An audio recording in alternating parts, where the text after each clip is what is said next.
नमस्कार दोस्तों, आपका स्वागत है हमारी series webinar in new and emerging job roles में।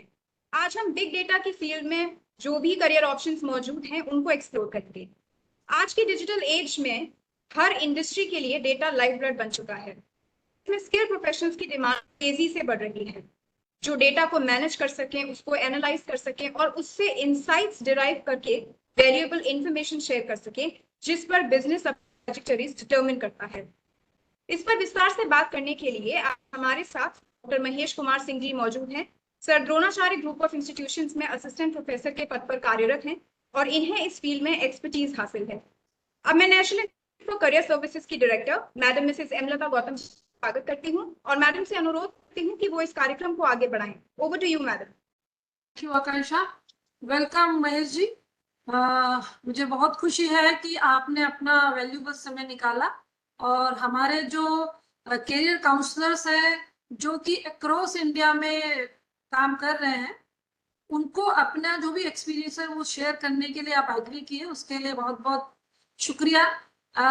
मैं चाहूंगी कि जितने हमारे करियर काउंसलर्स जुड़े हुए हैं जो स्टेट में जॉब सीकर के साथ में काम करते हैं, वो हर एक जितने भी हमारे एक्सपर्ट्स आते हैं उन सबको ध्यान से सुने और समझे कि वो की क्या जानकारी दे रहे हैं, क्योंकि एक व्यक्ति जरूरी नहीं है कि हर एक फील्ड का एक्सपर्ट हो, और क्योंकि फील्ड इतने ज्यादा है कि एक व्यक्ति के लिए ये मुश्किल है कि वो सारे फील्ड की जानकारी रखे।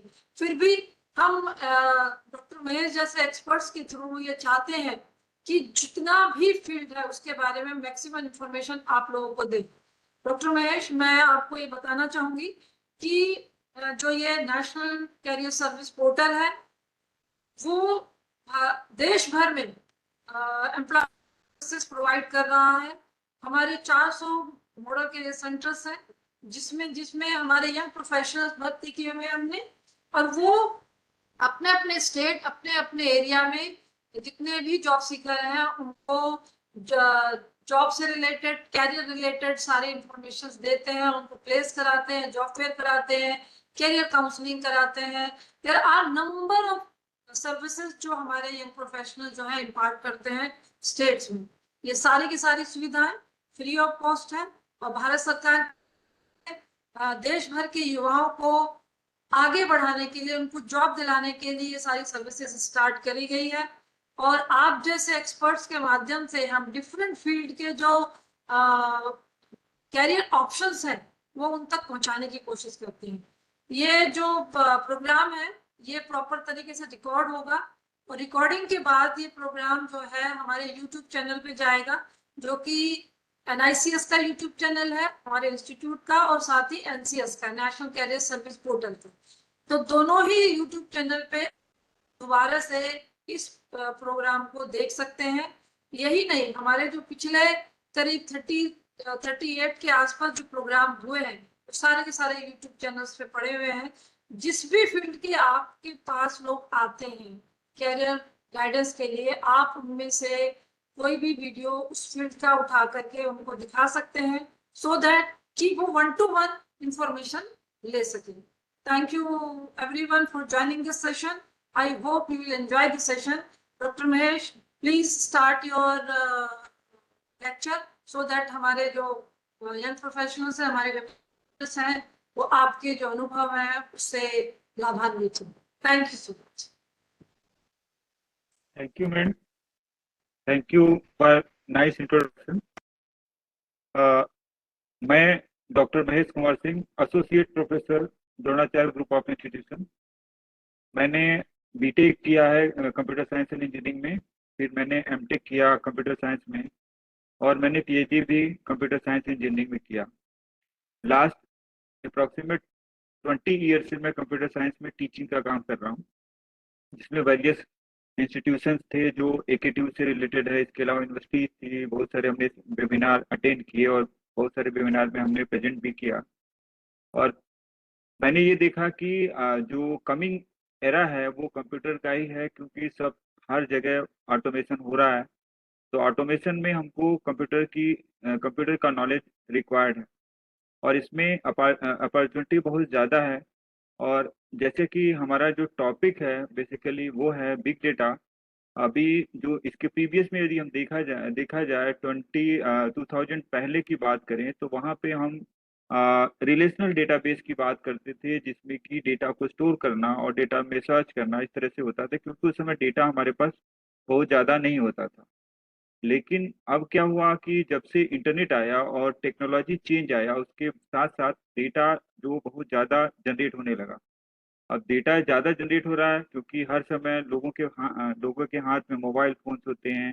तो मोबाइल फोन्स हो गया, इसके अलावा आपके पास इंटरनेट वेब ब्राउजर्स होते हैं जहाँ पर हम अपने डेटा को जनरेट करते हैं। जैसे कि कोई पर्सन किसी पर्टिकुलर ऑनलाइन शॉपिंग करता है तो वहाँ पर अपने डेटा को जनरेट करता है। कोई वीडियो देख रहा है, कोई यूट्यूब पे वीडियो देख रहा है तो वो भी डेटा को जनरेट कर रहा है। कोई यदि सोशल मीडिया पे जा करके कोई लाइक कर रहा है, कोई रील को देख रहा है, वो भी डेटा को जनरेट कर रहा है।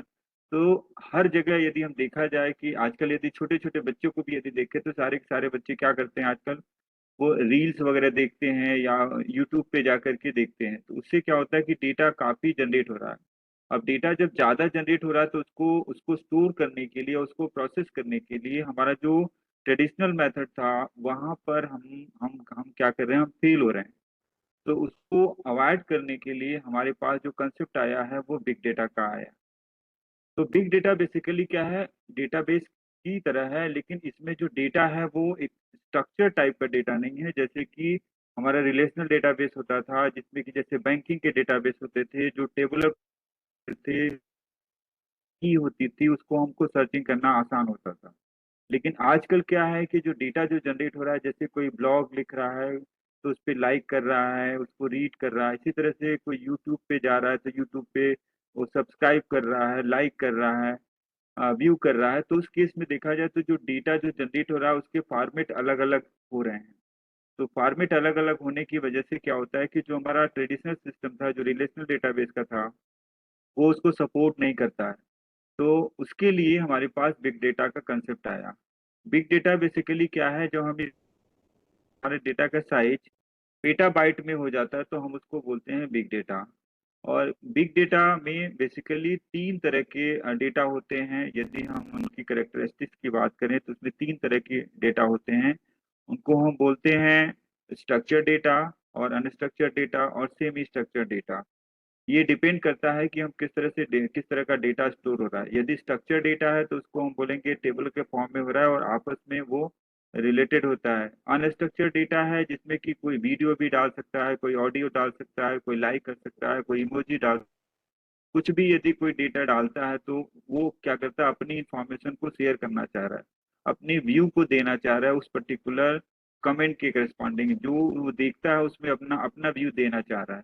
तो there are so many way by which a user can give their view to the system. जो भी वो देख रहा है उसमें वो देना चाहता है। तो बहुत सारे वे हैं जिसके थ्रू वो देना चाह रहा है। तो उसको प्रोसेस करने के लिए अब क्या है कि हमारे पास जो डेटा है उसको प्रोसेस करने के लिए हमारे पास जो सिस्टम है वो जनरल सिस्टम नहीं होता, उसके लिए हमको एडवांस सिस्टम की रिक्वायरमेंट पड़ती है।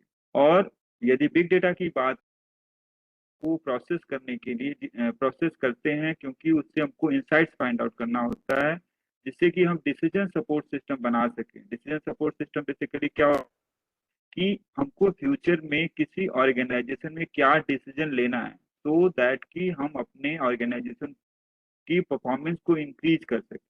जैसे कि मैडम ने ये बोला कि जैसे मान लो हम एजुकेशन सेक्टर की बात करें तो एजुकेशन सेक्टर में कौन कौन से कोर्सेज लाने चाहिए, उनकी डिमांड क्या है, इस तरह से हम ये कह सकते हैं। इसी तरह से हम यदि बात करें ऑनलाइन शॉपिंग की बात करें तो ऑनलाइन शॉपिंग में एरिया के हिसाब से कौन कौन से प्रोडक्ट उसमें आने चाहिए जो कि लोग लाइक कर रहे हैं या परचेज कर रहे हैं। तो इस तरह के जो डिसीजन सपोर्ट सिस्टम जनरेट होते हैं वो बेसिकली एनालिसिस करने के बाद ही आता है। तो इसमें अपॉर्चुनिटी काफ़ी ज़्यादा है, क्योंकि आजकल जितने भी बिजनेसेस हैं बेसिकली वो ऑनलाइन की तरफ जा रहे हैं। अब चाहे वो ग्रोसरी से रिलेटेड हो, चाहे कोई भी आइटम आप जो है आप चाहें तो आप ऑनलाइन शॉपिंग के थ्रू परचेज कर सकते हैं। तो इसमें हम ये यदि डिस्कस करें तो हम यदि हम डिस्कस करें तो हम ये देखते हैं कि हमारा जो सिस्टम है बेसिकली वो डेटा को प्रोसेस करने का सिस्टम है।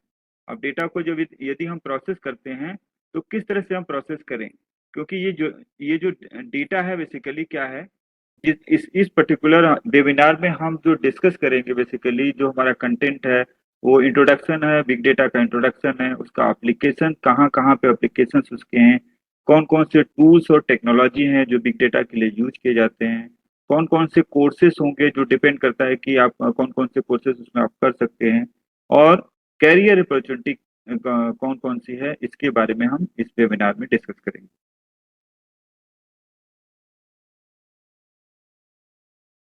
तो सबसे पहले बिग डेटा बेसिकली क्या है। बिग डेटा की बात करें तो बिग डेटा ये कह रहा है कि ये कलेक्शन है लार्ज अमाउंट ऑफ डेटा, जिसको स्टोर करना इतना आसान नहीं है जैसे हम पेटाबाइट की बात करते हैं, और इसको प्रोसेस करना भी इतना आसान नहीं है जैसे कि सिंपल सिस्टम की बात करते हैं। बिग डेटा को यदि हम एक्सप्लेन करें तो सभी डेटा को हम बिग डेटा नहीं बोलेंगे। बिग डेटा का जो बी बेसिकली आता है वो ये कहता है बिजनेस ओरिएंटेड डेटा होना चाहिए, जिसको हम वैल्यूएबल डेटा की बात करते हैं। और दूसरा ये आई जो डिनोट कर रहा है बेसिकली इंटेलिजेंस को डिनोट कर रहा है कि इंटेलिजेंस डेटा होना चाहिए। और तीसरा जो है जी जो डिनोट कर रहा है वो गैदरिंग को, तो ये कह रहा है कि बिग का मतलब होता है बिजनेस इंटेलिजेंस गैदरिंग। तो डेटा जो बेसिकली होना चाहिए वो बिजनेस ओरिएंटेड होना चाहिए, इंटेलिजेंट होना चाहिए, और उसको हम यदि कलेक्ट करते हैं तो उसको बोलते हैं। अब यदि देखें हम टेक्नोलॉजी की बात करें तो टेक्नोलॉजी पहले जो हमारे पास होता था वो टेलीफोन हुआ करता था, आजकल मोबाइल है। मोबाइल बेसिकली क्या स्मार्ट मोबाइल है जिसमें कि सारी चीजें रन करती हैं। पहले हमारे पास डेस्कटॉप हुआ करता था, आज हमारे पास क्लाउड है। डेस्कटॉप में क्या होता है, एक कंप्यूटर हुआ करता था, उस कंप्यूटर में हम प्रोसेस करते थे और प्रोसेस करने के बाद रिजल्ट को शो करते थे, सबका इंडिविजुअल कंप्यूटर होता था। आजकल क्या हो गया कि क्लाउड हो गया, तो कई सारे जो सिस्टम होते हैं आपस में कनेक्टेड होते हैं और वो प्रोसेस करते हैं। अब पहले जो कार होती थी आजकल स्मार्ट कार होती है जिसमें कि डेटा ऑटोमेटिकली जो होता है वो प्रोसेस करता है और ऑटोमेटिकली वो चलती है। तो जिस तरह से टेक्नोलॉजी चेंज हो रही है उस तरह से डेटा जनरेशन का मेथड भी चेंज हो रहा है। जैसे मोबाइल फोन हो गया तो उस केस में आप उससे क्या कर सकते हो, उससे पिक्चर भी ले सकते हो, उससे आप उससे गाने भी सुन सकते हो, उसमें यूट्यूब भी देख सकते हो, और कई सारे उसमें आप कर सकते हैं। इसी तरह से जो क्लाउड है, क्लाउड में यदि देखें तो कई सारे सिस्टम को आपस में कनेक्ट करके वो प्रोसेस करते हैं जिससे कि इफिशियंसी को हम इंक्रीज करा सकें। और यदि कार की बात करें तो हमारा जो कार था बेसिकली वो आने जाने के लिए होता था। अब आजकल क्या करे, ऑटोमेटेड कार है, इतने सारे सेंसर्स उसमें लगे होते हैं कि ऑटोमेटिकली आपको बता देते हैं कि भाई ये यहाँ पे क्या चीज होने वाला है, क्या चीजें नहीं। यदि आपका डोर ओपन है तभी बता देता है। ये सब सारे बहुत सारे सेंसर्स लगे होते हैं। तो वो बेसिकली क्या है, ये डेटा जनरेट करते हैं और उन डेटा को हमको प्रोसेस करना होता है। अब यदि दूसरा हमारा टर्म आता है इसमें, इंटरनेट ऑफ थिंग्स की बात करता है। इंटरनेट ऑफ थिंग्स बेसिकली क्या होता है कि जो भी हमारे पास थिंग्स होती हैं, जैसे कि मान लीजिए मोबाइल फोन हो गया और बस कई सारे जो भी होम अप्लायंसेस हो गए, सभी को हम यदि आपस में कनेक्ट कर दें इंटरनेट के थ्रू यदि कनेक्ट कर दें तो हम एक दूसरे को कंट्रोल कर सकते हैं with the help of mobile phone, with the help of any other remote devices, जिसके थ्रू हम उसको कंट्रोल कर सकते हैं। तो उसको बोलते हैं इंटरनेट ऑफ थिंग्स। तो इंटरनेट ऑफ थिंग्स बेसिकली क्या है, जो थिंग्स है जिसको हम इंटरनेट के थ्रू चलाते हैं उसको बोलते हैं इंटरनेट ऑफ थिंग्स। ठीक है। अब यहाँ पर हम डिस्कस करेंगे कि भी डेटा जो जनरेट हो रहा है उससे बेसिकली कहाँ से जनरेट हो रहा है। सोशल मीडिया एक बहुत बड़ा प्लेटफॉर्म है जिसके थ्रू डेटा जनरेट होता है, और उस डेटा को जनरेट करने के लिए, और यहाँ पर हम यदि हम बात करें तो डेटा हम ये कहते हैं कि भाई वो यूट्यूबर हो गया या कोई इस तरह से जहाँ पे लोग अर्न करते हैं, अपना बिजनेस इंक्रीज करते हैं, सोशल मीडिया के थ्रू ही बिजनेस इंक्रीज करते हैं, वहाँ पे बहुत सारे लोग जुड़े होते हैं जो अपने डेटा को जनरेट करते हैं।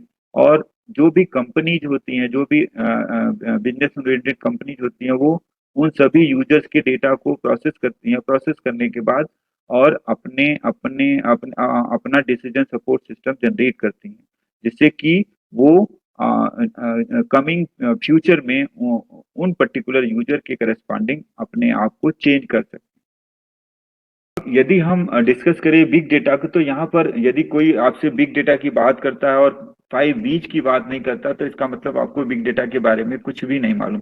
तब कैसे कहेंगे कि ये जो बिग डेटा है बेसिकली क्या है? बिग डेटा में फाइव वीज होते हैं, जैसे कि वॉल्यूम उसका बहुत हाई होना चाहिए, वेलोसिटी जो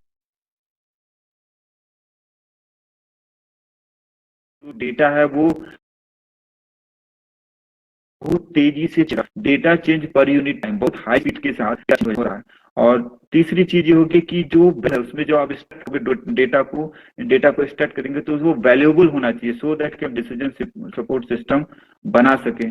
तीसरी चीज ये होगी कि इसकी वेराइटी होती है, इसमें तीन तरह की वेराइटी, जैसे हमने आपको डिस्कस किया कि इसमें जो है स्ट्रक्चर डेटा होता है, अनस्ट्रक्चर डेटा होता है और सेमी स्ट्रक्चर डेटा होता है। तो सबसे पहले हम ये देखें कि बिग डेटा होता क्या है, सो दैट कि हम अपने कैरियर अपॉर्चुनिटी को उसमें इंक्रीज कर सकते हैं, बना सके, अपने कैरियर को बना सकें कि हमको क्या करना पड़ेगा सो दैट कि हम बिग डेटा के एरिया में अपने कैरियर को हम बना सके। तो उसको समझने के लिए हम ये समझें कि बिग डेटा किसको कहते हैं और बिग डेटा की कैरेक्टरिस्टिक्स क्या है। इसको हम कैरेक्टरिस्टिक्स भी बोल सकते हैं कि फाइव कैरेक्टरिस्टिक्स होती है।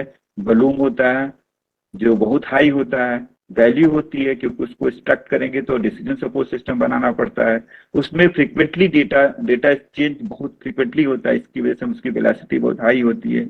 वेरासिटी का मतलब होता है इनकंसिस्टेंट होना, तो अनसर्टेन डेटा होता है, क्योंकि किसी को ये नहीं पता कि आज जो बंदा है किसी पर्टिकुलर ब्लॉक के लिए यस कर रहा है तो कल वही बंदा उस पर्टिकुलर ब्लॉक के लिए नो भी कर सकता है। तो इनकंसिस्टेंट होता है वो डेटा, इनकंसिस्टेंट। तो हम इस तरह से कह सकते हैं कि इनकंसिस्टेंट है। अब यदि वॉल्यूम की बात करें तो वॉल्यूम देखिए आप कितनी तेजी से एक्सपोनेंशियली इंक्रीज कर रहा है। और यदि हमने आपको डिस्कस कर लिया ऑलरेडी, हमने बताया कि जो वेराइटी है वो तीन तरह की वेराइटी है, स्ट्रक्चर है, सेमी स्ट्रक्चर है, अनस्ट्रक्चर है। तो अलग अलग तरह के अलग अलग फॉर्मेट दिए हुए। अनस्ट्रक्चर में यदि आप देखें तो ऑडियो है, वीडियो है, इमेजेस है, लॉग फाइल्स होती हैं। स्ट्रक्चर की बात करें तो टेबुलर के फॉर्म में सिंपल टेक्स्ट डेटा होता है। और सेमी स्ट्रक्चर की बात करें तो कुल कुछ स्ट्रक्चर डेटा होते हैं, उसमें कुछ अनस्ट्रक्चर डेटा होते हैं। उनको सभी को यदि मिला दें, जैसे ईमेल आप यदि लिखते हैं तो ईमेल में क्या होता है कि आप उसमें अटैचमेंट भी डालते हैं, उसमें आप ईमेल के जो कंपोज बॉक्स होता है उसमें आप इमेजेस भी डाल सकते हैं, ऑडियो डाल सकते हैं, वीडियो डाल सकते हैं, कुछ भी डाल सकते हैं उसमें। और इससे हम ये कहेंगे कि जो डेटा है वो बेसिकली क्या है कि वो उसको बोलेंगे सेमी स्ट्रक्चर डेटा। अब वेलोसिटी किस तरह से चेंज हो रही है, जैसे हम सबसे पहले मेन फ्रेम कंप्यूटर है, मेन फ्रेम कंप्यूटर, फिर क्लाइंट सर्वर आर्किटेक्चर, फिर इंटरनेट है, mobile and social media clouds है। अब किस तरह से डेटा जनरेट हो रहा है, तो there are so many way by which the data has been generated. Then value की बात करें तो वैल्यू हमने ये बोला कि उसमें जो डेटा होने चाहिए वो वैल्यूएबल होना चाहिए। अब वेरासिटी की बात करें तो वेरासिटी में ये कह रहा है कि भाई देखो यहाँ पे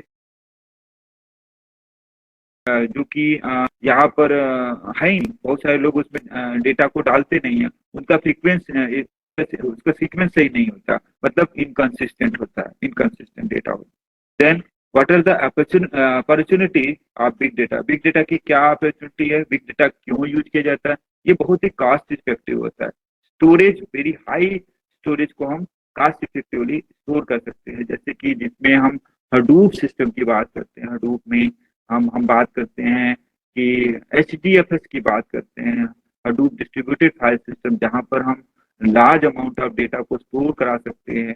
ठीक है, उसको बोलते हैं कॉस्ट इफेक्टिव, बहुत ही जो सस्ते जो हमारे हार्डवेयर होते हैं उसमें हम स्टोर करा सकते हैं। Faster and faster and better decision making, faster and better decision making, क्योंकि इसमें जो हम यूज करते हैं, मैप रिड्यूस यूज करते हैं, जो उसको प्रोसेस करता है डेटा को, बहुत ही फास्टर होता है और डिस्ट्रीब्यूटेड मैनर में होता है। जैसे क्लाउड की बात करते हैं, क्लाउड पे हमारा डेटा प्रोसेस होता है, प्रोसेस होने के बाद हम डिसीजन सपोर्ट सिस्टम बनाते हैं। क्योंकि इसमें बहुत ज्यादा डेटा हम यूज करते हैं, इसकी वजह से जो जो उसमें कमियां होती हैं वो कम आती है, कि ये बेटर डिसीजन सपोर्ट सिस्टम बनाता है, क्योंकि ज्यादा से ज्यादा वेराइटी ऑफ डेटा होने की वजह से इसमें जो है डिसीजन लेने की पावर ज्यादा होती है। जैसे कि हम ये कहें कि ऑटोमेटेड कार है, ऑटोमेटेड कार और हेल्थ केयर है, जहाँ पे हम इसको यूज करते हैं, हम अपने सिस्टम को, जो बिग डेटा को हम यूज करते हैं। नेक्स्ट जनरेशन की बात करें तो नेक्स्ट जनरेशन में जो प्रोडक्ट हमारा होता है big data analytics, big data analytics basically क्या है कि एनालाइज करना है डेटा को, बिग डेटा को, उसको बोलते हैं बिग डेटा। तो प्रोडक्ट एनालिटिक्स करेंगे तो हम प्रेडिक्ट करेंगे, डिसीजन सपोर्ट सिस्टम बनाएंगे और प्रेडिक्ट करेंगे कि ये क्या चीज है, कैसे हम फ्यूचर में कोई कोई प्रोडक्ट बनाएं, हमारे जो यूजर्स हैं उनको क्या रिक्वायरमेंट है। यूजर यदि मान लीजिए कोई प्रोडक्ट परचेज करता है तो परचेज करने के बाद वो अपने लाइक को देता है और व्यू करता है, अपने लाइक्स को देता है और अपने कमेंट्स को देता है, सो दैट कि हम उसमें कुछ है तो कर सकते हैं। वो पार्शियल नहीं होता, इम्पार्शियल होकर के वो देता है, वो किसी से कोई उससे पूछता नहीं, ऑटोमेटिकली वो देता है। देन इवोल्यूशन कहाँ कहाँ पे इन्वॉल्वमेंट है, बिग डेटा का कहाँ कहाँ पे इन्वॉल्वमेंट है। जैसे रिटेल सेक्टर में जो हम बात करते हैं, जैसे वॉलमार्ट हो गया, या इस तरह से हम बात करें कि ब्लिंकिट हो गया, इसके अलावा जो भी ऑनलाइन शॉपिंग होते हैं, अमेजोन हो गया, फ्लिपकार्ट हो गया, ये सब सबके सब क्या करते हैं, वो शॉपिंग प्रोवाइड करते हैं। वहाँ बहुत ज्यादा है बैंकिंग सिस्टम सेक्टर में, हम इसको यूज करना होता है कि कौन सा ऐसा यूजर है जो डिफॉल्टर यूजर है जिसको हमको अवॉइड करना चाहिए, और कि कौन सा ऐसा यूजर है कि जो अच्छा यूजर है, जिसकी परफॉर्मेंस अच्छा है, जिसकी रेटिंग को आइडेंटिफाई कर सकते हैं। In the same way media और इंटरटेनमेंट के बीच में हम बात करें कि भाई जो इंटरटेनमेंट की बात करें तो कौन से मूवी, किस तरह की मूवी को लोग पसंद करते हैं, किस तरह के सीरीज को लोग पसंद करते हैं, इन सभी चीजों में जो बिग डेटा का इन्वॉल्वमेंट होता है। हेल्थ केयर की बात करते हैं, हेल्थ केयर में हम देखें तो there are many type of diseases आ रही हैं, बहुत सारी डिजीज आ रही हैं जो अलग अलग एरिया में अलग अलग तरह के डिजीजेज जनरेट हो रही है। वहां पे हम हेल्थ केयर के सेक्टर में हम बिग डेटा को यूज कर सकते हैं, एनालाइज करते हैं डेटा को, तो हमारे पेशेंट्स होते हैं उनके डेटा को एनालाइज करते हैं और हम डिसीजन सपोर्ट सिस्टम बनाते हैं। देन इंश्योरेंस में भी हमारा यूज करता है कि हम आइडेंटिफाई करें कि कौन सा ऐसा किस तरह के इंश्योरेंस को हम बढ़ावा दें सो दैट कि लोगों को ज्यादा से ज्यादा फायदा हो। ट्रांसपोर्टेशन में हम यूज कर सकते हैं, जैसे ऑटोमेटेड कार बनाते हैं, इस तरह की चीजें को बात करते हैं, तो वहां पर भी हम बिग डेटा को यूज करते हैं। देन एजुकेशन की बात करें तो ऑलरेडी हमने आपको डिस्कस किया कि एजुकेशन में कि कौन कौन से कोर्सेज की रिक्वायरमेंट है, कंपनी किस किस कोर्सेज की किस किस तरह के लैंग्वेजेज या किस तरह की टेक्नोलॉजी की रिक्वायरमेंट है, और उनको हम एनालाइज करते हैं। इन द सेम वे हम यहाँ पर हम दूसरी तरफ बात करें तो जो हमारे यूजर हैं, जो हमारे चिल्ड्रेन होते हैं, जो हमारे जो विद्यार्थी होते हैं, जो स्टूडेंट होते हैं, उनके लिए भी होता है कि अब वो अपने कैरियर को एक्सप्लोर कर सकते हैं, यहाँ पर कि चेक कर सकते हैं कि कौन कौन से डिफरेंट टाइप के उनके अकॉर्डिंग कंपनीज है जहाँ पर वो अप्लाई कर सकते हैं और सर्टिफिकेशन भी कर सकते हैं, डिग्री ले सकते हैं, डिप्लोमा ले सकते हैं, कुछ भी ले सकते हैं, सो दैट कि अपने वो कैरियर को इंक्रीज कर सकते हैं और अच्छा बना सकते हैं। गवर्नमेंट सेक्टर में भी इसका बहुत ज्यादा यूज किया जा रहा है। गवर्नमेंट सेक्टर जैसे कि यदि कोई गवर्नमेंट ये चाहती है कि हम कोई कोई जो है प्लान लेकर के आए अपने अपने जो है जितने भी हमारे सिटीजन्स हैं उनके लिए कोई प्लान लेकर के आती है, तो प्लान लेने के लिए भी हमको एनालिसिस करनी पड़ती है, इसको बोलते हैं बिग डेटा एनालिसिस। अब ये चीजें हमने ऑलरेडी डिस्कस कर लिया, जो चीजें हमने आपको बताई यहाँ पे वही चीजें यहाँ पर डिस्कस की गई है, तो अब इसको हम नहीं बताते हैं। अब इसके बाद आता है कि कौन कौन से सॉफ्टवेयर हैं जो कि बिग डेटा एनालिसिस में यूज किए जाते हैं। बिग डेटा एनालिसिस में जो बेसिकली सॉफ्टवेयर यूज किए जाते हैं वो एक्सप्लेंटी सॉफ्टवेयर है जिसके थ्रू हम बिग डेटा एनालिसिस करते हैं। देन एटलास टीआई सॉफ्टवेयर है, एनालिटिक्स सॉफ्टवेयर है, Microsoft D HD insight software है, टैलेंट है, आर प्रोग्रामिंग और पाइथन प्रोग्रामिंग है, एमएस एक्सेल है और पावर बीआई। तो अब यहाँ पर यदि हम देखें तो हम ये सब सॉफ्टवेयर है। इसमें सॉफ्टवेयर में क्या है बेसिकली कि बहुत छोटे छोटे कोड लिख करके आप लार्ज अमाउंट ऑफ डेटा को एनालाइज कर सकते हैं। तो आपको क्या करना पड़ेगा, आपको करना ये पड़ेगा कि आप थोड़े थोड़े थोड़े आपको प्रोग्रामिंग लैंग्वेज की रिक्वायरमेंट होगी, और उस लैंग्वेज के थ्रू आप जो है किसी भी पर्टिकुलर इसमें आप किसी भी पर्टिकुलर सॉफ्टवेयर को यूज करके अपना आप कैरियर बना सकते हैं। जैसे एमएस एक्सेल है, तो एमएस एक्सेल बहुत इजी है, लेकिन MS Excel basically big data analysis के लिए बहुत कम यूज किया जाता है क्योंकि इसकी लिमिटेशंस होती हैं। लेकिन पावर बीआई की बात करें तो power BI, Microsoft power BI की बात करें तो यहाँ पर इसमें देखें तो हम बिग डेटा एनालिटिक्स हम कर सकते हैं। बाकी जैसे आर प्रोग्रामिंग है, प्रोग्रामिंग के थ्रू हम कर सकते हैं, पाइथन प्रोग्रामिंग के थ्रू हम कर सकते हैं। तो ये चीजें हमने इसी इसी में बात किया, हमने जो एक्सप्लेन जितने भी हमारे हमारे सॉफ्टवेयर है उनको हम किस तरह से हैंडल करेंगे, कौन कौन से काम करते हैं, ये सब सारी चीजें हमने डिस्कस कर ली।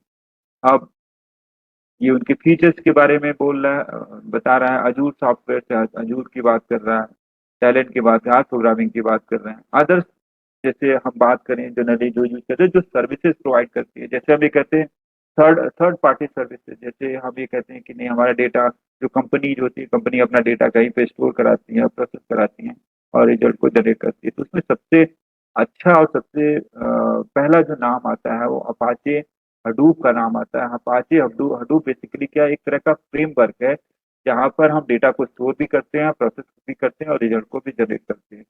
ठीक है। देन अपाचे पिग है। Apache Apache Apache pig basically क्या है, प्रोसेस करने के लिए डेटा को, जिसमें हम छोटे छोटे कोड लिख करके हम आ, करा सकते हैं। देन अपाचे बेस है। अपाचे बेस बेसिकली क्या है, डेटा को स्टोर करने के लिए है कि किस तरह से हम इसको डेटा को स्टोर करेंगे, क्या फॉर्मेट होगा, मल्टी डायमेंशनल डेटा, क्योंकि एक ही डेटा में बहुत सारे रिलेशन होते हैं तो उसको बोलते हैं मल्टी डायमेंशनल डेटा। तो उसको हम किस तरह से स्टोर करें, कैसे हम इस तरह से करें। यदि हम फ्रेमवर्क की बात करें तो फ्रेमवर्क में जब हम जाएंगे तो हमको क्या है, जावा लैंग्वेज की रिक्वायरमेंट होगी। जावा में बेसिकली सारी चीजें ये जावा में लिखी होती है, तो आपको बेसिक में जावा के स्टेटमेंट आने चाहिए, बहुत ज्यादा नहीं हमें कहेंगे, लेकिन ये कि जावा लैंग्वेज किस तरह से वर्क करती है, ऑब्जेक्ट ओरिएंटेड सिस्टम क्या होता है, इस तरह से आपको करना पड़ेगा। देन अपाचे स्पार्क है। अपाचे स्पार्क बेसिकली क्या है, ये प्रोसेसिंग मॉडल होता है कि किस तरह से डेटा को हम प्रोसेस करें सो दैट कि हम बहुत कम समय में अपने अपने जो है लार्ज अमाउंट ऑफ डेटा को प्रोसेस करने के बाद हम बहुत कम समय में रिजल्ट को जनरेट कर सकते हैं। इसमें जो कोर्सेज है, बेसिकली हम बात करें बिग डेटा में जो कोर्सेज है वो इंजीनियरिंग के कोर्सेज हैं, जो बीटेक कोर्सेज है, big data, BTech in big data, BTech in data science, इस तरह के जो कोर्सेज है वो चलते हैं। इस तरह के जो कोर्सेज है वो चलते हैं जो बिग डेटा के लिए बेसिकली यूज किए हैं। बिग डेटा एनालिटिक्स होता है, बीटेक इन एनालिटिक्स होता है, बीटेक इन डेटा डेटा साइंस होता है, जो कि इंजीनियरिंग कोर्सेज होते हैं जो 4 साल की होती है। इसमें उसमें काफी चीजें बताई जाती है और काफी चीजें समझाई जाती है, और ये इसको कंप्लीट करने के बाद बिग डेटा की जो कंपनीज होती हैं वो, या जो डेटा साइंस की जो कंपनी होती है वहाँ पे ये प्लेस्ड होते हैं। देन डिप्लोमा कोर्सेज होती हैं जिसमें कि के डिप्लोमाज होते हैं, उसमें भी हम कोर्सेज करते हैं 3 इयर्स वाले। देन सर्टिफिकेशन के होते हैं और शॉर्ट टर्म कोर्सेज भी इसमें हैं, जिसमें आप कर सकते हैं। यदि हम अपॉर्चुनिटी की बात करें बिग डेटा में, तो बिग डेटा में बेसिकली 2 तरह के जॉब्स होते हैं, डेटा एनालिटिक्स का जॉब होता है और डेटा साइंटिस्ट का जॉब होता है। लेकिन डेटा एनालिटिक्स और डेटा साइंटिस्ट की जो जॉब वो बेसिकली और स्टैटिस्टिक्स, मैथमेटिकल में स्टैटिस्टिक्स और मैथ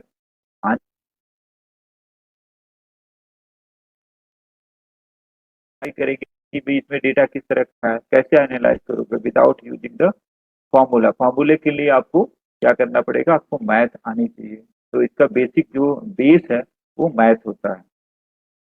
अब यहाँ पर यदि हम ये देखें रोड मैप यदि हम देखें तो यहाँ पर ये कह रहे हैं कि जो डेटा एनालिटिक्स का रोड मैप है, तो सबसे पहली वो मैथ पर डिपेंड करता है कितना आप सोच सकते हो किसी डेटा को एनालाइज करने के लिए, क्योंकि आपके पास डेटा है और आपको सोचना है कि हम कितना इफिशियंट आउटपुट जनरेट करें, कितना इफिशियंट आउटपुट जनरेट करें सो दैट कि जो हमारा डिसीजन सपोर्ट सिस्टम हो वो ज्यादा से ज्यादा एक्यूरेट हो। देन स्टैटिस्टिक्स आपको आनी चाहिए कि हम कैसे स्टैट उसमें जनरेट करें। देन प्रोग्रामिंग लैंग्वेज की बात कर रहा है कि जैसे उसमें कोई ना कोई एक प्रोग्रामिंग लैंग्वेज, जैसे पाइथन प्रोग्रामिंग लैंग्वेज की बात करें, मैट लैब की बात करें, स्केला की बात करें, जूलिया की बात करें, या एसक्यूएल सर्वर की बात करें। जब ये सब चीजें आप सीख लोगे तो उसको बोलेंगे स्किल्ड हो गया। हमारा जो आप यूज करके एनालाइज कर सकते हैं कि जो हमारा डेटा है, जो हमारा यूजर है, वो किस तरह का रोल है। जैसे रोल डेटा साइंटिस्ट का क्या रोल है, डेटा डेटा साइंटिस्ट का ये रोल होता है कि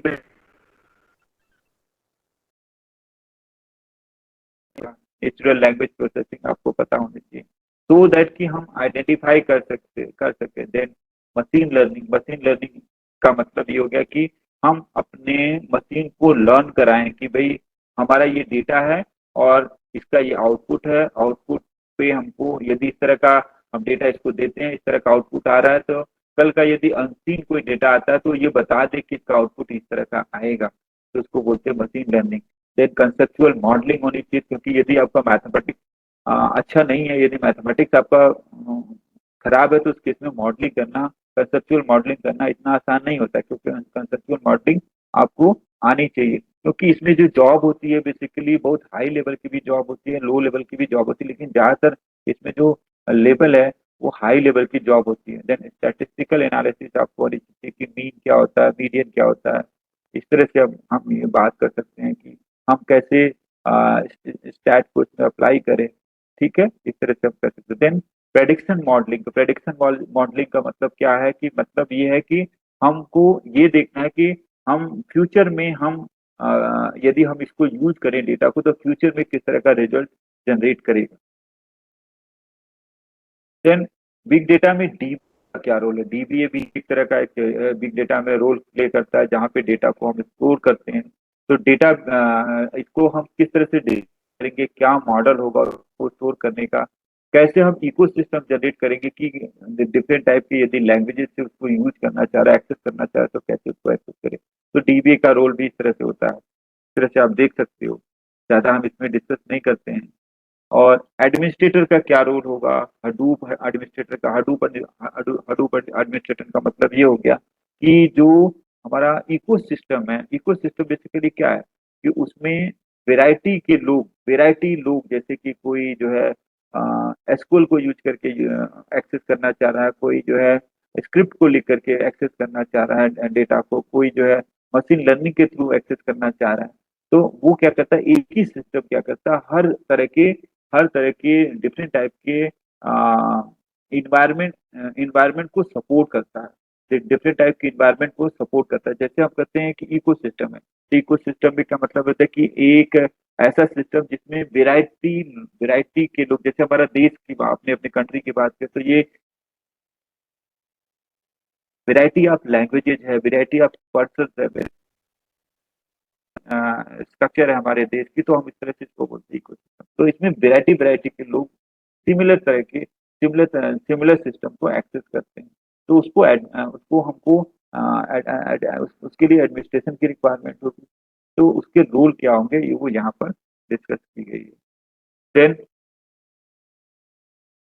ऑपरेशन कैसे हम करेंगे उसके बारे में यहाँ डिस्कस किया गया कि बिग डेटा का क्या रोल होगा ऑपरेशन करने में, किस तरह से हम अ, किस तरह से उसको हम प्रोसेस करेंगे, जो हमारे पास यदि कोई आया तो हम उसको किस तरह से प्रोसेस करेंगे, जो हमारे पास टास्क आया उसको किस तरह से एलोकेट करेंगे, कैसे सो दैट कि वो फेल्योर ना हो, कैसे उसको इन्वेस्टिगेट करेंगे। इस तरह की चीजों को हम बोलते हैं बिग डेटा का जो ऑपरेशन है या प्रोडक्ट सपोर्ट है, या ऑपरेशन, जो भी ऑपरेशन का मतलब बेसिकली क्या है कि कोई यदि क्वेरी आती है तो उस क्वेरी को हम कैसे कैसे सॉल्व करेंगे with the help of Hadoop ecosystem से किस तरह से सॉल्व करेंगे, और कैसे उसको जॉब को मैनेज करेंगे, सो दैट कि हमारा जो इकोसिस्टम है और हमारा जो यूजर है उसको एक्यूरेट इंफॉर्मेशन मिल सके। Then role of big data का डेवलपर में और आर्किटेक्चर में ये भी एक बहुत बड़ा रोल प्ले करता है कि आप बिग डेटा में आप आर्किटेक्चर बन जाओ, अपने अपने कैरियर को आप देख सकते हैं। जैसे हम सी प्लस में होना चाहिए, एपीआई को यूज करने आना चाहिए, एडमिन बनना चाहिए, इस तरह के हम इस तरह से कह सकते हैं। देन हम यदि एम्प्लॉयमेंट की बात करें तो कौन कौन से एम्प्लॉयर हैं इसमें, हम यदि बात करें एम्प्लॉयर की, तो इस यहाँ पे जो एम्प्लॉयर है जैसे टीसीएस एम्प्लॉयर है, इसकी जो एवरेज सैलरी है यदि एनुअल सैलरी की बात करें, ओपनिंग के समय में यदि बात करें तो अप्रॉक्सीमेट 5 के अराउंड है, जो हमारे जो ये बिग डेटा जो या डेटा साइंटिस्ट के जो जॉब होती है उसके लिए यूज किया जाता है। एसेंचर है, टेक महिंद्रा है, जो हमारे हम अपने देश की बात कर रहे हैं, हम बाहर की बात अभी नहीं कर रहे हैं, लेकिन अपने देश में जो कंपनी है, अपनी कंट्री की जो कंपनी है या कंपनी में जो वर्क करती है उनके बारे में बात कर रहे हैं। देन कैप जेमिनी है, देन फ्लिपकार्ट है, कॉग्निजेंट है, जो हमारे इस तरह के जो बिग डेटा या डेटा साइंटिस्ट होते हैं उनको जॉब प्रोवाइड करती है। देन जेमपैक्ट है, देन लेटेंट व्यू है, एनालिटिक्स के लिए यूज की जाती है, उसका जो पैकेज है अप्रॉक्सीमेट 6 लाख का है। और नवाटीज है, फार्मा की कंपनी है, ये भी इस तरह के जो हमारे एक्सपर्ट होते हैं या जो जिनके अंदर इस तरह के टैलेंट होते हैं, स्किल होती है, उनको वो लेती है। देन यदि हम डेटा साइंटिस्ट की बात करें, अभी हम डेटा एनालिटिक्स की बात कर रहे थे, अब डेटा साइंटिस्ट की बात करें तो उस केस में हम किस तरह से करें, इसका रोड मैप क्या होगा। क्योंकि डेटा साइंटिस्ट बेसिकली क्या होता है कि ये मॉडल को जनरेट करते हैं कि भाई किस तरह का मॉडल हम बनाएं, और जो डेटा एनालिटिक्स की जॉब जो करते हैं उस मॉडल को यूज करते हैं और उसमें डेटा को इनपुट कराते हैं और आउटपुट को जनरेट करते हैं, सेलेक्ट करते हैं कि कौन सा मॉडल उसमें यूज किया जाएगा। तो यहाँ पर यदि डेटा साइंटिस्ट की बात करें तो data scientist is the super set of the data analytics. तो डेटा एनालिटिक्स में बेसिकली क्या है कि वो टूल्स को यूज करना उनको आना चाहिए, टूल्स को यूज करते हैं, और डेटा साइंटिस्ट जो होते हैं वो टूल को क्रिएट करते हैं। तो अब यहाँ पर यदि हम बात करें तो अब जो पहला जो स्टेप होता है डेटा साइंटिस्ट का वो होता है फ्रेम द प्रॉब्लम। यदि कोई हमारे पास आप डिस्कस कर रहे हो किसी से कि भाई ये इस तरह की प्रॉब्लम आ रही है, तो आपको सबसे पहले टेक्नोलॉजी की करस्पॉन्डिंग उसको फ्रेम करना पड़ेगा कि भाई ये जो है प्रॉब्लम है वो किस तरह से सॉल्व होगा, किस तरह से सॉल्व होगा, ये प्रॉब्लम किस तरह से सॉल्व होगा, उसको आपको देखना होगा कि उसको फ्रेम करना। फिर उसके बाद जो डेटा उसमें आएगा उसको समझना पड़ेगा कि डेटा का आ रहा है, और इसके बाद उसमें से जो मेन मेन डेटा होंगे या जो उसको एक्सट्रैक्ट करेंगे, फीचर को एक्सट्रैक्ट करेंगे कि भाई कौन सा ऐसा फीचर है जो हमारे डिसीजन सपोर्ट सिस्टम में पार्टिसिपेट करता है। देन आप उसके लिए मॉडल बनाएंगे एनालाइज करने के लिए, और इसके बाद हम उसको यूज करेंगे। तो यूज करने का जो काम होता है डेटा एनालिटिक्स का काम होता है, और जो मॉडल बनाने का जो काम होता है वो डेटा साइंटिस्ट का काम होता है। और यहाँ पर यदि हम देखें सैलरी के रिस्पेक्ट में यदि देखें तो जहाँ पे वहाँ स्टार्ट हो रहा था, यहाँ पर ये देखिए 5 लाख से स्टार्ट हो रहा है, अप्रोक्सीमेट 20+ LPA पे जा रहा है। तो अब यदि हम डेटा साइंटिस्ट की बात करें तो डेटा साइंटिस्ट जो है मच मोर सैलरी में जाते हैं।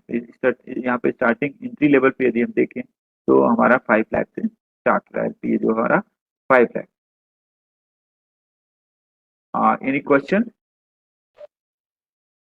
जी सर। सर इसमें बेसिक क्वेश्चन तो ये रहता है कि स्टार्टिंग की सैलरी क्या एक्सपेक्ट कर सकते हैं?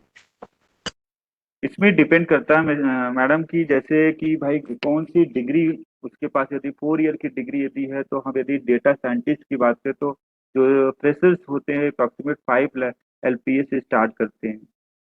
और यदि हम कहें कि सर्टिफिकेशन कोर्स यदि किया हुआ है तो उस केस में उसको हम मान के चलते हैं 2 to 3 लाख के अराउंड हम उनका जो है प्लेसमेंट होता है। जो कंपनी जैसे हम ये कहते हैं कि जैसे मान लो अमेजॉन कंपनी होगी, अमेजॉन में बात करें तो अमेजॉन में भी बहुत सारी प्रोफाइल्स है, ऐसा नहीं कि अमेजॉन में एक ही प्रोफाइल्स है, अमेजॉन में वेराइटी ऑफ प्रोफाइल्स होती हैं। अमेजॉन में 45 लाख से भी शुरू होता है, 1 करोड़ से भी शुरू हो जाता है। तो और उसमें 5 लाख से भी शुरू होता है, 3 लाख से भी शुरू होता है। तो आपकी फाइल क्या है और आपके प्रोफाइल के बेस्ड होती है आपके पास कौन सी स्किल है, आपके पास क्या डिप्लोमा वाली स्किल है, क्या आप कितना आप जानते हो, आपका आप क्या कर सकते हो, उस पर डिपेंड करता सर अगला क्वेश्चन ये है कि इस फील्ड में हाईएस्ट आप क्या ग्रोथ एक्सपेक्ट कर सकते हो? है। इसमें मैडम एक्चुअली क्या है ना कि आजकल जो सिनारियो जो है वो है क्योंकि सभी लोग डेटा को जनरेट कर रहे हैं और कंपनी ये चाह रही है कि हमको घर बैठे सब कुछ मिल जाए। कंपनी अब किसी के घर पे डोर टू डोर विजिट करने नहीं जाती है। पहले क्या होता था, वो सर्वे कराने के लिए लोगों को भेजते थे। तो कंपनी ज्यादा से ज्यादा पे करती है कि हमारे ज्यादा से ज्यादा यूजर की बात करें तो इसमें हम 1 CR की बात करें तो 1 CR भी कम ही होगा। यदि हम पैकेज की बात करें तो इसमें बहुत ज्यादा ग्रोथ है। यदि बच्चा बच्चा बच्चा जो है या स्टूडेंट जो है वो इसमें स्किल जनरेट करता है तो उसका ग्रोथ बहुत ज्यादा है। और श्योर मैं तो श्योर करूंगा, क्योंकि आजकल इसकी डिमांड बहुत ज्यादा हो रही है, क्योंकि आपको टूल को यूज करना है और एनालाइज करके उसको देना है। लेकिन यदि आप टूल बनाना यदि सीख जाते हो कि भाई हम मॉडल बनाना सीख जाए तो उसमें आपको बहुत ज्यादा इसकी डिमांड है। जी सर। सर एक पार्टिसिपेंट है, वो ये जानना चाहते हैं कि कॉमर्स स्ट्रीम के बच्चे अगर इस फील्ड को आगे परस्यू करना चाहें तो वो कैसे कर सकते हैं? नहीं, कॉमर्स में तो हमने आपको बताया ही था कि भाई इसमें स्टैट की रिक्वायरमेंट होती है। स्टैट तो कॉमर्स का बहुत बड़ा रोल प्ले करता है। जैसे कि हम बैंकिंग सिस्टम में फ्रॉडुलेंट की बात करें, फ्रॉड यूजर्स की बात करें, फ्रॉड मेंबर्स की बात, उसको आइडेंटिफाई करना है, एनालाइज करना है। तो कैसे एनालाइज करेंगे जब तक कि उसको उसके बारे में नहीं पता है। जैसे आपको क्या करना पड़ता है कि जो भी स्टैट के जो फॉर्मूले होते हैं उसको अप्लाई करने पड़ते हैं। तो मेरे हिसाब से जो कॉमर्स वाला जो बच्चा है वो उसको स्टैट ज़्यादा आता होगा एज कम्पेयर टू, यदि हम बात करें कि सिंपल यदि साइंस का यदि बच्चा है तो उसको उतना उतना नहीं आता जितना कि कॉमर्स के बच्चे को आता है। बस ये कि कॉमर्स के बच्चे को क्या करना पड़ेगा, कोई ना कोई एक लैंग्वेज, चाहे वो पाइथन हो, चाहे वो जावा हो, चाहे वो आर्ट लैंग्वेज हो, एक लैंग्वेज उसको सीखनी पड़ेगी। और उस लैंग्वेज के थ्रू उसको कैसे एनालाइज करना, बीआई में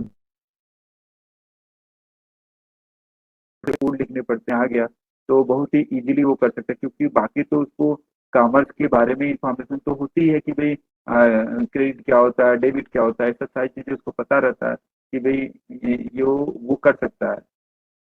इसमें बेसिकली जो कोर्सेज की जाती है, जैसे आप बहुत सारे ऐसे ऑनलाइन कोर्सेज हैं जैसे कि उडेमी कोर्सेज हो गया, कोर्सेरा में कोर्सेज हो गया, जिसमें सर्टिफिकेशन कोर्सेज आप कर सकते हो। इसके अलावा यदि थोड़ा सा अच्छा आपको कोर्स करना है तो हमारे जो एनपीटीईएल के होते हैं वहाँ पर भी कोर्सेज होते हैं। इसके अलावा हमारे जो आईआईएम है वो भी कोर्सेज प्रोवाइड करते हैं, लेकिन उसकी फीस थोड़ी ज़्यादा होती है। वो एक साल या 1.5 साल या 6 महीने की कोर्सेज, 6 महीने के कोर्सेज तो जो डेटा एनालिटिक्स के बारे में कोर्सेज प्रोवाइड करते हैं, वहाँ से आप कोर्सेज को आप देख सकते हैं, वहाँ से आप कोर्सेज को कर सकते हैं। जो कि इसमें कोई स्ट्रीम की बात नहीं है कि नहीं भाई उसका स्ट्रीम साइंस होना चाहिए, उसका स्ट्रीम ऐसा ऐसा कुछ भी नहीं है कि नहीं उसका स्ट्रीम क्या होना चाहिए। वो कोई भी स्ट्रीम हो लेकिन उसको मैथ का नॉलेज होना चाहिए। ये चीज़ें इसमें मैंडेटरी है, क्योंकि आपको कैलकुलेशन करनी है। तो कैलकुलेशन के लिए आपको मैथमेटिक्स आना चाहिए। तो मैथमेटिक्स यदि रहेगा तभी आप इसमें इसमें सर्वाइवल है, इसमें आप कुछ कर सकते हो। अदरवाइज फिर नहीं हो पाएगा, क्योंकि कैलकुलेशन इसमें ज़्यादा होता है। और बहुत सारे ऐसे कोर्सेज हैं जो कि आईआईटी भी कराती हैं, जो उसमें सर्टिफिकेशन कोर्सेज होते हैं या डिप्लोमा कोर्सेज होते हैं। 2 साल के लिए 1 साल का सर्टिफिकेशन कोर्स होता है, 6 महीने का सर्टिफिकेशन कोर्स होता है, जिसमें कि वो स्पेसिफिक लैंग्वेज को यूज करके आपको डेटा डेटा एनालिसिस करना बताते हैं कि किस तरह से आप सर्टिफिकेट देते हैं। और उसमें अच्छी अपॉर्चुनिटी होती है जॉब। जी सर, क्वेश्चंस हमारे पास इतने ही थे। Thank you hello. Doctor Mahesh. मुझे उम्मीद है कि हमारे हो जितने सकता है भी इसमें। हैं, हाँ जितने भी काउंसलर्स हैं, उन्होंने हाँ हाँ। बहुत अच्छी तरीके से इंटरेस्ट लेके आपके सब्जेक्ट को सुना होगा। एंड मैं चाहूंगी कि अच्छा, जो हमारे पार्टिसिपेंट्स हैं जो जुड़े हुए हैं, उनमें से कोई फीडबैक दे कि उनको और क्या इंफॉर्मेशन चाहिए इस फील्ड की। सही कह रही है मैम, क्योंकि हम क्या बताएं कि मेरे पास तो बहुत सारी चीजें हैं। अब वो क्योंकि वैरायटी ऑफ बच्चे हैं, हम लोग एक्चुअली एमटेक और बीटेक के बच्चों को पढ़ाते हैं। तो अब यहाँ पे हम लोग डिग्री कॉलेज की बात करें, इंजीनियरिंग कॉलेज में पढ़ा रहे हैं। तो अब बच्चों के दिमाग में क्या आ रहा है, जैसे कॉमर्स वाला बच्चा है तो वो कैसे करेगा। इसके अलावा हमने बोला कि इसमें क्योंकि कैलकुलेशन होती है, तो कैलकुलेशन के लिए मैथमेटिक्स रिक्वायर्ड है। तो इसका सबसे बड़ा हम ये कहेंगे कि ड्रॉबैक यदि हम बात करें या प्रॉब्लम की बात करें तो वो मैथमेटिक्स है, क्योंकि कैलकुलेशन की जरूरत पड़ेगी। और कैलकुलेशन में स्टैट वाला यदि होगा तो होगा, क्योंकि कैलकुलेशन बहुत जरूरी है। नहीं नहीं, बाकी बिल्कुल इसमें सही क्योंकि कहा है। अपॉर्चुनिटी बहुत। मुझे लगता है कि जो हमारे स्पीकर्स, जो हमारे पार्टिसिपेंट्स हैं, वो अपनी अपनी इंफॉर्मेशन लिख करके पूछ रहे हैं। क्या Akansha, you can read out the questions put up by the counselors. Sure ma'am. देखिए, क्वेश्चन पूछने से पता लग जाता है कि बच्चा कितना हाँ इंटरेस्ट लेके पढ़ रहा है। सही कह रही हैं, सही आप कह रही प्रोफेसर हैं, आप पढ़ाते हैं। जी, पूछिए आप। जी मैम, एक पार्टिसिपेंट हैं जो ये जानना चाहते हैं कि वर्क फ्रॉम होम अपॉर्चुनिटीज इस फील्ड में कैसी है। बेसिकली हम ये डिपेंड करता है कंपनी पर, ये हमारे ऊपर डिपेंड नहीं करता, लेकिन बहुत सारी ऐसी कंपनी है जो वर्क फ्रॉम होम करा रही हैं, क्योंकि जैसे मान लो एमएनसी कंपनी होती है वो ज़्यादातर वर्क फ्रॉम होम करा रही हैं। हाँ लेकिन ये हमारे ये कोर्स पे डिपेंड नहीं करता मैडम, ये कंपनी पे डिपेंड करता है। हाँ, बिल्कुल सही कह रहे हैं। हाँ, कोर्स से इसका कोई लेना देना नहीं। जी सर, अगला क्वेश्चन ये है कि पावर बीआई के कोर्सेज कहाँ से कर सकते हैं, पावर अगर कोई बीआई का कुछ स्पेसिफिकली उस पे करना हाँ चाहे। पावर बीआई का बेटर होगा, क्योंकि बहुत सारे लोग अपना कराते हैं लेकिन उतना अच्छा कराते नहीं है। तो सर्टिफिकेशन यदि हम देखें तो माइक्रोसॉफ्ट का जो पावर बीआई है माइक्रोसॉफ्ट के थ्रू करें, बहुत सारे लोग जैसे उडेमी है, उडेमी से आप कर सकते हैं, बहुत सारे जो है ऑनलाइन कराते हैं उनके थ्रू भी आप कर सकते हैं। जी लेकिन उसके लिए मैं ये कह रहा था कि जब भी पावर बीआई की बात करें या कोई भी टूल की बात करें, उसमें आपको थोड़े थोड़े लैंग्वेज, प्रोग्रामिंग लैंग्वेज की रिक्वायरमेंट होगी, क्योंकि छोटे छोटे कोड हमको लिखने पड़ते हैं। जी सर, एक क्वेश्चन है, मेघना जी ये जानना चाहती हैं कि जो रेप्यूटेड एजुकेशन इंस्टीट्यूशंस है इंडिया में नेशनल इंपॉर्टेंस के, वहाँ पे क्या कोई शॉर्ट टर्म कोर्सेज अवेलेबल हैं बिग डेटा के लिए। हाँ, अभी आपको हमने बताया कि जैसे हमारे जितने आईएम हैं, आईएम भी अपना देखें तो बहुत सारे आईएम क्या करते हैं, बिग डेटा एनालिटिक्स में कोर्सेज प्रोवाइड कर रहे हैं, जो सर्टिफिकेशन के कोर्सेज होते हैं, जो 1 साल के होते हैं, 6 महीने के भी कोर्सेज होते हैं। और इसी तरह से आईआईटी जो होती हैं जो हमारे कोर्सेज प्रोवाइड कर रही हैं। तो अभी गवर्नमेंट इंस्टीट्यूशंस हैं, तो गवर्नमेंट इंस्टीट्यूशन से यदि आप करते हो तो उसको उसका बेनिफिट बहुत अच्छा होगा। और दूसरी बात ये है कि ये ऑनलाइन है, ऑफलाइन नहीं है, ऑफलाइन की जरूरत नहीं है इसमें, ऑनलाइन आप कोर्सेज कर सकते हैं। बस ये कि थोड़ी सी फीस उसकी ज़्यादा होती है, तो लेकिन यदि फीस ज़्यादा है तो उसमें क्वालिटी भी बहुत अच्छी होती है। इसके अलावा प्राइवेट के जो ऑनलाइन कोर्सेज कराते हैं, जैसे उडेमी हो गया, इसके अलावा सिंपली लर्न हो गया, कोर्सेरा हो गया, माइक्रोसॉफ्ट हो गया, तो ये सब भी कराते हैं कोर्सेज, इसमें भी आप कर सकते हैं। लेकिन यही है कि जब तक आपके अंदर स्किल नहीं आएगी तब तक कोर्स करने से कोई फायदा नहीं है। आपको स्किल लेना है, तो स्किल लेने के लिए आपको समझना पड़ेगा, चाहे किस कहीं कोर्स आप कहीं से करो, क्योंकि जब इंटरव्यू होता है तो आपके स्किल को देखा जाता है। और कोर्स सर्टिफिकेट तो सिर्फ और सिर्फ एक माध्यम है जो आपको सिर्फ फिल्टर करने के काम आता है कि आपने ये कोर्स किया हुआ है, इसकी वजह से फिल्टर हो गया और आपको आप इंटरव्यू में बैठाया गया। सर, इस फील्ड में एम्प्लॉयर्स कौन है जो ज्यादा लोग हैंडल एम्प्लॉय करते हैं इसमें जैसे बिग डेटा। जो भी ऑनलाइन ऑनलाइन शॉपिंग करते हैं, जैसे ऑनलाइन शॉपिंग के लिए यूज किया, जैसे हम ये कहें कि वॉलमार्ट हो गया, अमेजॉन हो गया, अमेजॉन भी करता है। इसके अलावा आप ये देखें कि जो हमारा हम बात करें गवर्नमेंट ऑर्गेनाइजेशन में भी है, जैसे आप ये देखो प्रेडिक्शन करते हैं, इन्वायरमेंट का प्रेडिक्शन करने के लिए यूज की जाते हैं। तो हर जगह यदि हम देखा जाए तो हमारे पास बिग डेटा एनालिटिक्स की रिक्वायरमेंट है हर जगह। लेकिन जो सबसे बड़ा जो हमारा एम्प्लॉयमेंट जो जनरेट करता है वो अमेजॉन, फ्लिपकार्ट। आई थिंक हमारे जितने भी पार्टिसिपेंट्स थे उन्होंने बहुत ही बढ़ चढ़ करके क्वेश्चंस पूछे और इंटरेस्ट लिया है। एंड चूंकि ये हॉट टॉपिक है आज के डेट में, देखा जाए तो everybody is working around the computers, क्योंकि कंप्यूटर के बिना अब हमारी जिंदगी नहीं है। हमारा वर्किंग, हमारा घर, हमारा जो भी हमारी जीवन यापन है वो सारा का सारा कंप्यूटर के आसपास घूम रहे हैं। तो इस तरह के टॉपिक पे हम इसलिए ज्यादा फोकस कर रहे हैं ताकि हमारे उनको ये इंफॉर्मेशन मिल सके कि आगे आने वाले समय में जो जरूरत है वो है एक बहुत बेहतर तरीके से डाटा को समझने की, और डाटा की इंपॉर्टेंस क्या है। मैं आप लोगों के साथ शेयर करना चाहूंगी कि कुछ समय पहले तक, मेरे ख्याल से 3-4 साल पहले तक, सब लोग मुझसे बोलते थे कि data is a wealth, data he money है। मुझे समझ नहीं आता था कि लोग ऐसा क्यों बोलते हैं, कि ये डाटा की मनी का क्या कॉन्सेप्ट है। बट जब अब मैं ये देख रही हूँ, सुन रही हूँ, समझ रही हूँ, इसमें कोई दो राय नहीं है कि डाटा बहुत बड़ी वेल्थ है, और जिसके पास अच्छा डेटा है वो कंपनी, वो इंडिविजुअल ग्रो करेगा, और जिसके पास डेटा अच्छा नहीं है, उसको एनालाइज नहीं कर सकता ठीक तरीके से, वो कंपनी, वो इंडिविजुअल कभी भी अच्छे से ग्रो नहीं करेगा। ठीक है, so thank you doctor Mahesh, आपने बहुत खूबसूरती से छोटे छोटे एग्जाम्पल्स के थ्रू हमारे सभी पार्टिसिपेंट्स को ये समझाया कि बिग डेटा में किस तरह से आप अपना करियर बना सकते हैं और क्या क्या उसके कंपोनेंट है। ऐसे ही किसी नए सब्जेक्ट के साथ हम दोबारा आप लोगों के साथ जुड़ेंगे, और इस वीडियो को दोबारा से देखने के लिए आप एनसीएस के यूट्यूब चैनल पे जा सकते हैं। Thank you everyone and thank you all, so that कि आप लोग नए नए प्रोग्राम्स में आए, सुने और समझे। Thank you.